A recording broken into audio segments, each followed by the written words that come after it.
జయ గురుమాత, జయ జగన్మాత. అందరికీ నమస్కారం. చాలామంది శనిగ్రహ బాధలు, చాలా పూజలు చేసామండి, నవగ్రహాలు చేసాము, అన్నీ చేసాము, అయినా సరే మాకు శనిగ్రహ బాధలు పోలేదు, చాలా పట్టి పీడిస్తున్నాయి అనేవారికి ఈ చక్కటి పరిహారం అండి. మీరు నల్ల కుక్కకి విడవకుండా చపాతీ కానీ, రొట్టె లేదా బన్ను కానీ 9 రోజులు విడవకుండా పెట్టండి.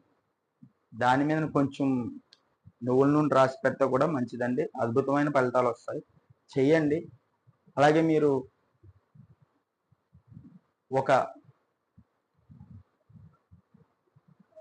కొన్ని నల్ల నువ్వులు ఉంటాయి చూసారా, నల్ల నువ్వులు బ్లాక్ క్లాత్లో కట్టి 9 సార్లు దిష్టి తీసి పారే నీటిలో పడిచేసి మంచి జరుగుతుంది. జయ శ్రీరామ్, జయం. అందరూ బాగుండాలి.